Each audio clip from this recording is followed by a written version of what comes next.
During the design process, we deliberately set ourselves the target of dreaming big.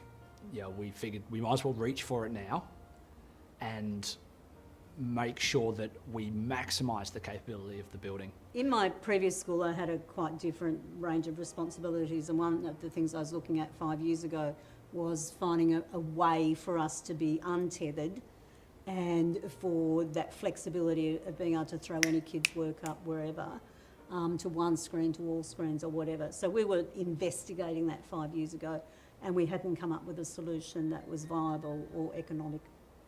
Because we centred students at the heart of the design process, we focused a lot on the end user experience. As a result, we've been stunned and absolutely thrilled with the pace at which the new building's flexibility has been taken up.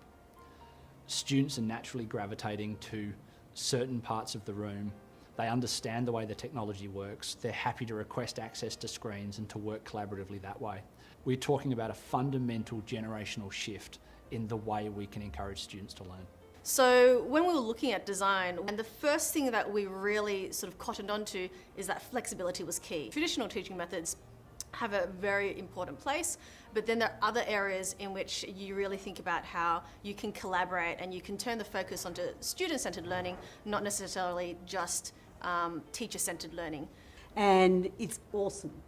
It is absolutely awesome. The spaces are beautiful, they're light, they're lovely to be in, they're flexible. The kids walk in, they move the furniture to how it needs to be for their learning for that period, or we design how we want it for that period. And it's quick, you know, and we don't have time to burn.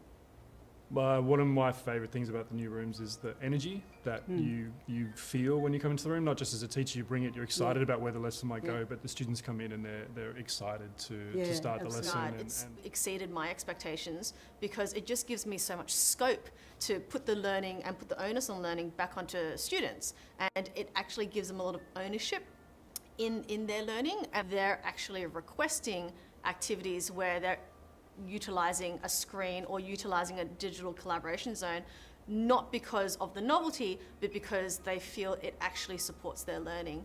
Collaboration is a skill that's really important to develop from a very early age.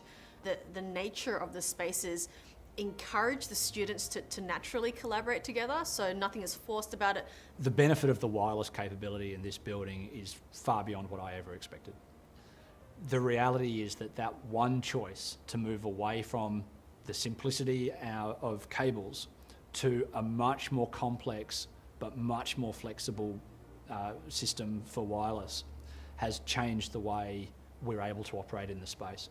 I find that as a teacher I spend a lot more time in that shoulder-to-shoulder collaboration with students. There's a lot more incidental feedback. There's a lot more meaningful personal engagement at their level because I can move around the room. I'm not tethered anymore. I thought we were good before, but this lets us do things we never dreamed of. I think one of the great strengths of the refurbishment is that everything we've achieved together. No one person, no one department owns this building. It's the result of the hard work, the research, and the design inspiration of a wide range of practicing teachers, of students who have had their input, and it's grounded in real research. So for me, this is a dream come true.